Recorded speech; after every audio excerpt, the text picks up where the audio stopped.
Paz e graça, irmãos, como vai? Aqui é o Felipe André. Eu gostaria hoje, irmãos, de estar fazendo aqui com os irmãos um estudo aqui sobre Colossenses, o capítulo 3.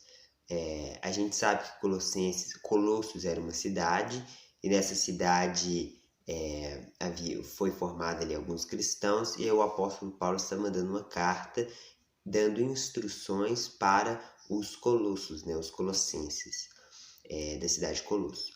E eu gostaria de estar falando aqui um pouco sobre Colossenses capítulo 3. Eu vou lendo e os irmãos podem ir acompanhando aí, que eu vou passar também as imagens, beleza? Então, irmãos, eu vou estar lendo aqui para os irmãos o capítulo 3 de Colossenses e os irmãos podem ir acompanhando. Eu vou ir grifando com essa corzinha azul e os irmãos vão poder acompanhar tranquilamente, viu? Portanto, se fossem ressuscitados juntamente com Cristo, buscai as coisas lá do alto, aonde Cristo vive, assentado à direita de Deus. Pensai nas coisas lá do alto, não nas que são daqui da terra. Então aqui o apóstolo Paulo já vai começar a fazer um contraste entre céu e terra. Porque morrestes e a vossa vida está oculta juntamente com Cristo em Deus. Quando Cristo, que é a vossa vida, se manifestar, então vós também sereis manifestados com ele em glória. Fazei, pois, morrer a vossa natureza terrena. Então, eu gostaria aqui, irmãos, de estar destacando aqui, né, natureza terrena. O que seria em si essa natureza terrena que está sendo falada aqui? Eu vou deixar nessa cor mesmo. O apóstolo Paulo vai falar prostituição, impureza, paixão lasciva, desejo maligno e avareza, que é idolatria. Por essas coisas é que vem a ira de Deus sobre os filhos da desobediência. Ora, nessas mesmas... Ou melhor, essa última parte eu vou ler depois. Eu gostaria aqui, irmãos, de passar o significado de natureza terrena. Tá beleza? Eu vou passar para o próximo slide aqui. Slide foto, né, no caso. O primeiro aqui que eu gostaria de falar, irmãos, é prostituição, né, que é a palavra ali, é a palavra porneia no grego. E essa palavra porneia no grego, ela está se referindo a relações sexuais ilícitas, todos os tipos de relações sexuais ilícitas. Então isso inclui adultério, né, que a pessoa está casada e ela tem relação sexual com outra pessoa fora do casamento. Fornicação, que é a pessoa fazer sexo antes do casamento, né? A Bíblia proíbe. O homossexualismo, que é homem com homem, mulher com mulher e etc. Né? Todas as relações sexuais ilícitas estão inclusas nessa palavra porneia. E é a partir dessa palavra porneia no grego que se originou o termo pornografia. Então, a Bíblia, nessa palavra, já está proibindo todas essas coisas. Agora eu gostaria também de mostrar a próxima palavra, que é impureza. O que seria em si essa impureza? Impureza está se referindo aqui, irmãos, a uma impureza moral proveniente de uma vida devassa, luxúria, atos sexuais ilícitos. Então, uma impureza segundo aqui o que eu consegui achar aqui no dicionário do Google e no meu aplicativo também de dicionário da Bíblia que eu tenho. O próximo é paixão lasciva. É uma paixão depravada. E todos esses pecados, irmãos, eles estão relacionados com pecados sexuais, né? Que a gente deve viver uma vida santa diante de Deus. E o apóstolo Paulo está condenando essas práticas sexuais ilícitas. Paixão lasciva, paixão depravada. Aí um exemplo que eu coloquei aqui, esse é eu que imaginei o exemplo e coloquei aqui, né? As muitas orgias que aconteciam na época do Império Romano e até hoje acontece. Então é uma paixão lasciva, uma paixão depravada, coisas que são contra a lei de Deus. Desejo maligno de algo perverso contra a lei natural, contra a lei de Deus. Então, desejo maligno é algo que seja fora da lei de Deus. Aquilo que está dentro da lei de Deus, você pode fazer. Você não pode fazer aquilo que estiver fora da lei de Deus. Avareza idolatria ao dinheiro, ganância, excesso de amor ao dinheiro, é a adoração a Mamon, Deus das riquezas. Lá em Mateus, irmãos, no capítulo 6, no versículo 24, o próprio Senhor Jesus falou: vós não podeis servir, não se pode servir a dois senhores, porque ou há de se servir um e desprezar o outro, ou serve este e despreza aquele, né? E aí ele fala: não podeis servir a Deus, né, Yahvé, e não podeis servir as riquezas. Mas ali no original é a palavra Mamon, que era um deus, o deus das riquezas, vamos falar assim, o deus das riquezas.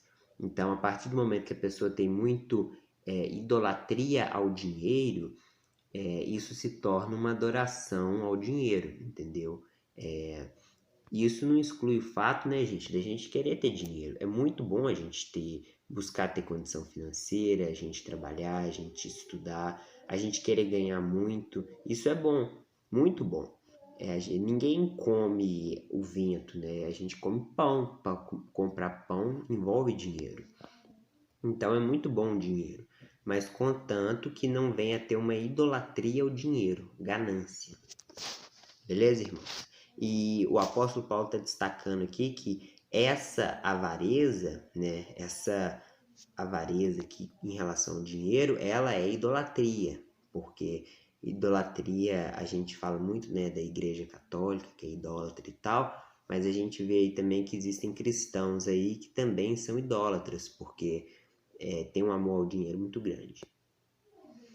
Aqui eu gostaria de mostrar, irmãos, como todos os pecados, exceto esse pecado de avareza, todos os demais eles estavam relacionados a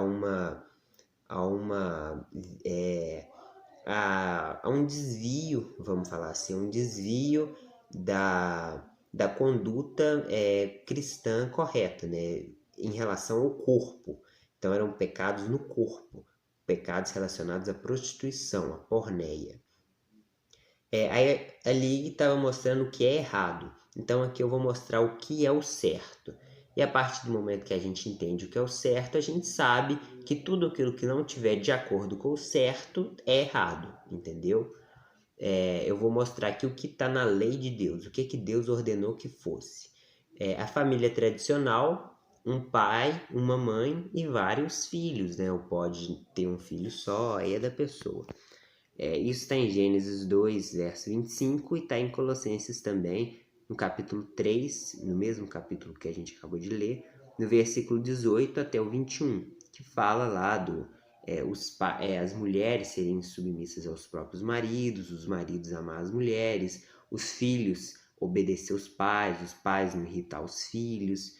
Então, isso aqui é o tradicional Isso aqui é a lei de Deus, isso aqui é o que Deus instituiu para as pessoas. E aqueles pecados de prostituição eram desvios desta lei, né? Aí o próprio pai e a mãe aqui, eles vão ter relações sexuais para gerar filhos, e isso é uma bênção, isso é ótimo. Porém, deve ser após o casamento, né? Antes é proibido. Eu gostaria de mostrar aqui, irmãos, que a gente tem uma lei para seguir. Aí o significado dessa palavra lei é instrução, palavra, direção, caminho a ser seguido. Então Deus ele passa uma lei para a gente. E no grego é a palavra nomos. Eu deveria ter deixado escrito aqui, né? Eu acabei não deixando. É nomos. Então, o que seria em si o pecado? Porque a gente citou pecados e a gente citou a lei. A lei é um homem com uma mulher se casar, poder ter ali as relações e tal, e gerar filhos e tal. Essa é a lei a ser seguida. Agora, o que seria então os pecados de prostituição, né? Relacionados ali a fornicação, adultério. Pecado é anomos. Então, nomos na Bíblia é lei. Anomos é anti-lei, porque sempre que coloca o a ali na frente da palavra, se torna algo negativo. É proibido, vamos falar assim. Eu não tenho um exemplo aqui não, mas se eu lembrar eu cito. Mas anomos é não lei, literalmente não lei traduzindo. e é a palavra pecado. Então, pecado, a partir do momento que você recebeu uma instrução da boca de Deus te falando, não mata. A partir do momento que você mata, você está transgredindo a lei que Deus acabou de passar para você. Então, pecado é a transgressão da lei. Basta a pessoa ler lá 1 João, capítulo 3, versículo 4, que a pessoa vai entender que pecado significa transgressão desta lei. Eu gostaria só de esclarecer um negócio, irmãos, que tem muitas pessoas que vão falar que a gente não está debaixo da lei, que agora a gente está debaixo da graça e tal. Mas a pessoa não consegue entender que existem várias leis na Bíblia também. Uma dessas leis, por exemplo, era a lei de Moisés, que o próprio Deus falou que quando a pessoa pecasse, ela deveria sacrificar um cordeiro e tal, e todas aquelas histórias que tinham. E a gente sabe que tudo isso se cumpriu em Cristo, então o apóstolo Paulo está falando, nós não estamos debaixo da lei, mas ele está pensando na lei de Moisés. Mas a gente agora está debaixo da lei da fé, da lei de Cristo. Se nós estamos debaixo da lei de Cristo, nós precisamos ser obedientes a essa lei. Instruções que o Senhor Jesus passou ali. Basta a pessoa ler os evangelhos, as cartas ali que foram escritas pelos apóstolos, e a gente vai ver que o Senhor Jesus passou várias instruções, várias leis para a igreja. E a partir do momento que a igreja não cumprir essa lei, é o pecado. Muito didático aí dos irmãos entender. Eu gostaria de explicar aqui, irmãos, que no versículo 1, quando a gente leu, quando fala que estamos ressuscitados em Cristo, a ressurreição, irmãos, a gente sabe que é voltar a viver. Depois eu posso falar um estudo sobre o que é ressurreição. Uma ressurreição espiritual acontece quando você se converte, você morre para o pecado e ressuscita para viver para Cristo, né, para o Senhor Jesus. E posteriormente, você literalmente vai morrer e você vai ressuscitar ali literalmente também, né? Então, tem o ponto 1 e o ponto 2. O ponto 1 é algo simbólico, né? Você morre para o pecado, se você morreu, você não vai buscar fazer aquilo novamente, embora a gente ainda peque, mas é uma falha humana, Deus vai perdoar a gente, já não há problema. Agora, mas você vai ter que lutar contra o pecado. Então, o que Deus quer da sua vida é que você viva uma vida em santidade, para depois haverá a ressurreição literal, porque se nós estamos em Cristo, haveremos de ser salvos. Irmãos, o sexo, ele é uma união, né? Um homem e uma mulher se tornam uma só carne a partir disso, né? Da relação sexual. Então, é muito importante a gente viver uma vida seguindo a lei de Deus, né? Em santidade. Eu devia ter deixado essa palavra santidade escrita em algum lugar aqui. Mas, irmãos, é muito interessante a gente viver uma vida em santidade para a gente não transgredir a lei. Então a gente precisa viver uma vida em santidade. E santidade na Bíblia é você seguir a lei. Se você segue o que Cristo te mandou fazer, você está vivendo em santidade. E se você vive em santidade, você morreu para o pecado. E se você morreu para o pecado, você ressuscita com Cristo.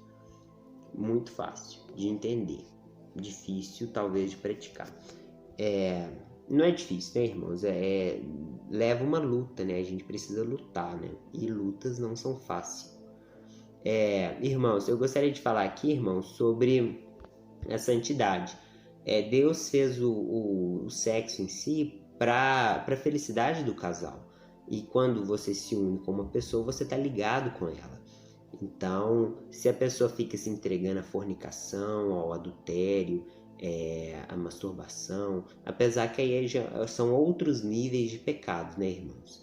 Mas assim, tudo isso são uma união que você está fazendo com uma outra pessoa. Então, Jesus tem poder para desfazer as burradas que a gente faz na nossa vida. Mas saiba que, já que você já entende que não se deve fazer fora do casamento, você tem que se guardar para quando você se casar, você poder fazer uma união com a sua esposa, né? Ou se quem está assistindo é uma mulher, ela se unir com o seu marido e aí se tornar uma só carne e viver aqui, iluminando o mundo, né? Eu pus a imagem de uma menorá aqui, que é inclusive o símbolo do canal. Eu fiz ainda essa pasta, né? Ela ficou muito bacana, muito top. Se algum irmão aí quiser essas fotos aí, tá disponível, viu?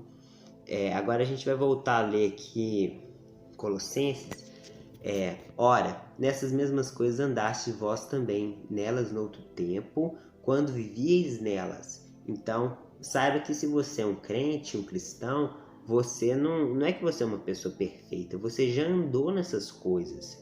E o apóstolo Paulo acabou de falar de prostituição, de impureza, lasciva, desejo maligno, avareza. Então, nós já andamos nessas coisas no passado.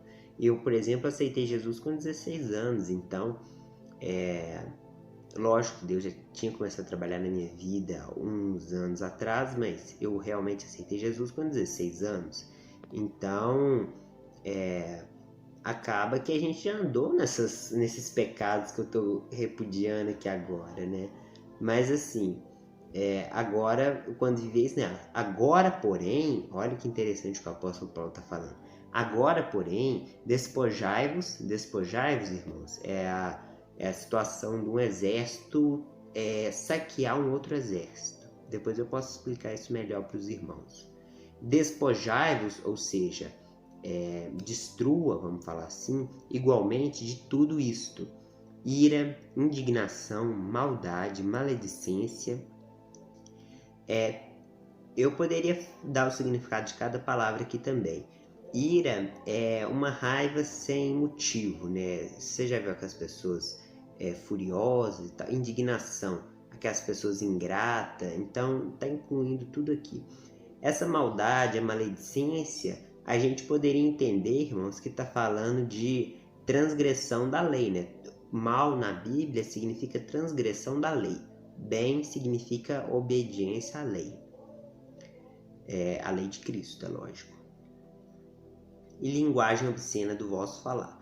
Então, os palavrão, palavras torpe, com tendência, palavras com tendências sexuais, tudo isso está sendo proibido aqui pelo apóstolo Paulo. O apóstolo Paulo está metendo caneta aqui no papel, aqui, mandando todo mundo parar com isso. Não mintais uns aos outros, uma vez que vos despistes do velho homem. Olha que interessante isso que o apóstolo Paulo está falando. Então agora nós nos despimos do velho homem e agora somos revestimos, despistes do velho homem com seus feitos. Então o nosso Adão, ele foi despido, vamos falar assim. Afinal de contas, nós ressuscitamos em Cristo. Então nós largamos as nossas antigas obras e vos revestistes do novo homem, que se refaz para o pleno conhecimento, segundo a imagem daquele que o criou, ou seja, Deus, porque quem criou o segundo homem foi Deus. O segundo homem não, né? Novo homem. Mas para o pleno conhecimento. Olha que interessante essa palavrinha. Pleno conhecimento, porque é interessante a gente ter o conhecimento de Deus. Sem conhecimento de Deus, você não vai conseguir lutar muito contra o pecado.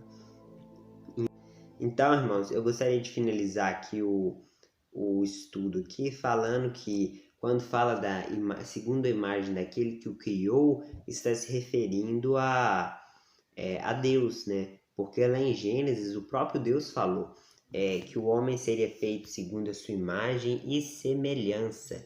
Então sabe que a sua imagem é semelhante a Deus. Deus formou você e botou a imagem dele contida em você. Só que é uma semelhança. A partir do momento que o homem pecou, provavelmente ele perdeu um pouco dessa semelhança. Mas ele ainda continua graus de semelhanças, né, irmãos? A gente pode entender dessa forma. Adão, ele era mais semelhante a Deus antes do pecado. Depois que ele peca, não tem como um pecador permanecer com a mesma imagem e semelhança. E eu entendo assim, pode ser que eu venha mudar minha forma de interpretar a Bíblia, sim. Mas a partir do momento que você aceita o Senhor Jesus, você começa a bênção que está em você, você começa a espalhar ela para as pessoas, automaticamente a imagem de Deus em você significa que o grau dela aumentou, entendeu? Infelizmente, pessoas que ficam em orgias, pessoas que ficam com prostituição, fornicação, adultério, Pessoas assim, irmãos, que não andam em santidade, elas não, a gente não consegue ver nelas ali a imagem e semelhança de Deus, né? A imagem de Cristo nelas. A gente não consegue ver isso. A gente não consegue ver essas pessoas sendo espelho, refletindo a luz de Deus para o mundo. A gente não vê essas coisas. A gente vê uma pessoa que está em pecado. Agora, quando a gente ver uma pessoa ali pregando o evangelho, vivendo em santidade, vivendo em oração, tentando ensinar a palavra, então a gente consegue ver uma pessoa que está mais da imagem e semelhança de Deus, irmãos. Embora, igual eu estou falando, todos têm imagem e semelhança de Deus, mas são degraus, né? A gente pode falar, eu interpreto desta maneira. E a gente deve sempre buscar o pleno conhecimento, porque é através do conhecimento de Cristo que a gente vai sendo aperfeiçoado em amor, né? Lógico, para a gente cada vez mais ir crescendo no conhecimento de Deus, beleza, irmãos? Então é isso aí, que os irmãos possam andar em santidade, andar em amor, em alegria, amar os irmãos, né? E que os irmãos possam andar na lei, sabe? Se você está fazendo uma coisa e ela não está em contrário com o que Deus falou para você fazer, você não está errado.